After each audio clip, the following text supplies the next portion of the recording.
एहसन आपका बहुत शुक्रिया। पाकिस्तान टेलीविज़न के वो तमाम नाजरीन जो इस वक्त पाकिस्तान भर में हर बड़े शहर, हर छोटे बड़े गांव देहात, हर गली कूचे पाकिस्तान के महज किसी भी कोने से ये ट्रांसमिशन देख रहे हों या फिर हमारे सोशल मीडिया के डिजिटल के प्लेटफॉर्म्स पर हमें देख रहे हैं, आप सबको अस्सलाम वालेकुम वरहमतुल्लाह। और हमारे यहाँ मौजूद ख़वातीन, बहनें, भाई, बुजुर्ग, आप सबको भी अस्सलाम वालेकुम वरहमतुल्लाह। जहन्नुम की आग से निजात का ये अशरा है और एहसन ने बहुत ही खूबसूरती से वो तमाम चीज़ें भी बताई जो हमें मग़फ़िरत की जानिब लेकर जाएंगी और ये भी बताया कि किस तरह अल्लाह की रहमत के दरवाज़े, मेहरबानी के दरवाज़े, हमें मुआफ़ करने के दरवाज़े कभी बंद नहीं होते। अल्लाह से जितनी बार कहते हैं ज़मीन से आसमान तक पहाड़ बराबर भी जिसने गुनाह किए हों, अल्लाह ताला एक नदामत का आंसू देखकर उन तमाम गुनाहों को मुआफ़ कर देता है। लेकिन उस तौबा की भी नीयत बहुत लाजमी है। और ऐसन हमने जब बात की कि ख़ुद को बख्शवाना कैसा है, तो रसूलुल्लाह सल्लल्लाहु अलैहि वसल्लम ने 4 ऐसे अक़साम के लोग बताए या 4 ऐसी चीज़ें बताई कि वो लोग ताक रातों में भी खुद को बख्शवा नहीं सकेंगे, वो अपनी मग़फ़िरत नहीं ले सकेंगे और जहन्नुम की आग से खुद को नहीं बचा सकेंगे। पहला बताया कि वो शख्स जो शराब नोशी का आदी बन जाए वो खुद को बख्शवा नहीं सकेगा।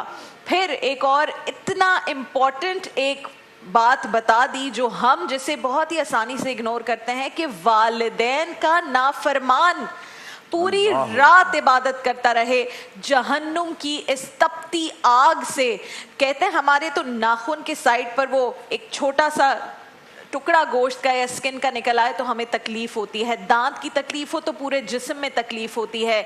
यहाँ एक बार काटा जाएगा, फिर दोबारा आग में जलाया जाएगा, फिर जब इंसान अपने होश में वापस आएगा फिर वो अजाब दोहराया जाएगा और ये चलता रहेगा जब तक आपके गुनाह ख़त्म ना हो जाएं।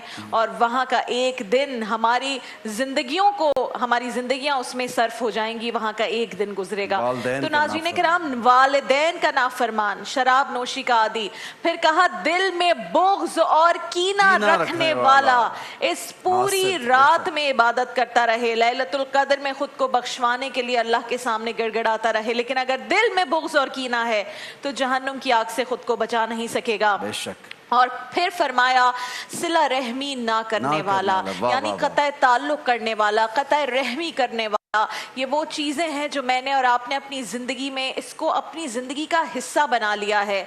हम अल्लाह की राह में बांटते भी बहुत हैं, सारी इबादतें भी पूरी करते हैं, कोई नमाज नहीं छोड़ते। हर साल अगर अल्लाह ने साहिब इस्तिताअत, ऐसे भी लोग हैं मैं देखती हूँ हर साल हज पर जाते हैं, हर 6 महीने में उम्रा अदा करते हैं, लेकिन दिल में बुग़्ज़ और कीना रखते हैं, वालिदैन के नाफरमान हैं। ऐसे भी बदनसीब हैं जिनके वालिदैन इस दुनिया से चले गए और उनसे नाराज़ चले गए। तो जाइए ज़रा उनसे पूछिए कि आपको कैसा महसूस होता है कि आपके वालिदैन आपसे नाराज़ इस दुनिया से गए हैं। वो दुनिया की हर आसाइश, हर खुशी भी हासिल कर लें तो वो कभी भी सुकून की नींद नहीं सो सकते कि मेरी माँ मुझसे नाराज़ थी जब इस दुनिया से गई। तो अगर हमने खुद को बख्शवाना है, इबादतें हमारी ताक़रातों में इजाफी हो जाती हैं और अल्लाह का शुक्र है। लेकिन अगर अब तक नहीं हुआ तो अल्लाह के यहाँ पहाड़ जितने गुनाह भी एक नदामत के आंसू से माफ हो सकते हैं। आज तौबा कीजिए, अल्लाह के यहाँ गिड़गिड़ा कर ये दुआ कीजिए कि आपको उन चीजों से दूर रखे जो आपको जन्नत से दूर रखते हैं। और सिला रहमी की जब आप बात करते हैं तो आजकल इतना मामूल बन गया है कि छोटी छोटी बातों पे लोग क़ता ताल्लुक़ ही कर देते हैं। फोन नहीं करेंगे, फोन बंद कर देंगे, आप करेंगे तो आप उनको मनाना पड़ेगा। बिल्कुल इसको एक नॉर्मल दोस्ती में या रिश्तेदारी में कि भाई उसने ये किया तो मेरा जी नहीं चाह रहा। वजह ईगो है। Ego, of course. मैंने यहीं पर अपने उलमाए किराम से सीख कर मैंने अपनी जिंदगी में एक चेंज लाने की कोशिश की, जो मुश्किल बहुत होता है, लेकिन जब वो आप करना शुरू हो जाए तो आपको इतना लाइट फील होता है। और वो ये कि आप अपोलोजाइज कर लें। बड़ी अच्छी बात है। अगर आपने का दिल दुखाया है, अगर किया तो ये बड़ी मैंने वाकई किया, आपने अगर किसी का वाकई दानिस्ता तौर पर दिल दुखाया आप उससे अपोलोजाइज करें। और आजकल तो अपोलोजाइज करना इतना आसान अगर आपको कोई बोले कि आपने मेरा दिल दुखाया तो आप उसको कह दें, मैं अपोलोजाइज कर देती हूँ। और मैंने किया है रिसेंटली, बिल्कुल सही। 2-4 ऐसे लोगों को दिल दुखाया आपने किसी का, या मुझे लगता था कि उनका दिल मुझसे दुखा है मेरी किसी बात से या किसी चीज से, ना अपोलोजाइज टू देम।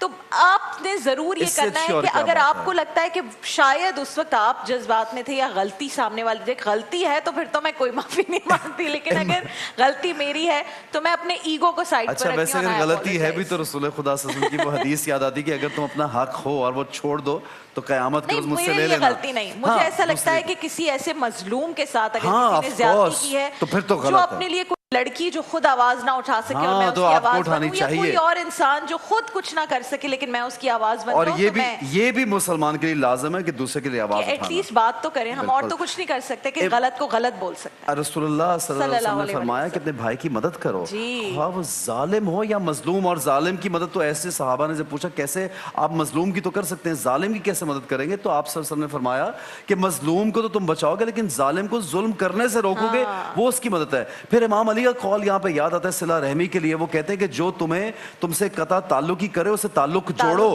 جو تم سے واپس لے اس سے دو. تو یہ تو ہمیں ہماری ناظرین گرامی ہماری ٹیچنگز ایسی زبردست ہستیوں کی ہے کہ ہم اگر بات کرتے رہیں تو شاید سارے سیگمنٹ ختم ہو جائیں گے اور میری اور رافع کی گفتگو ختم نہیں ہوگی. کلام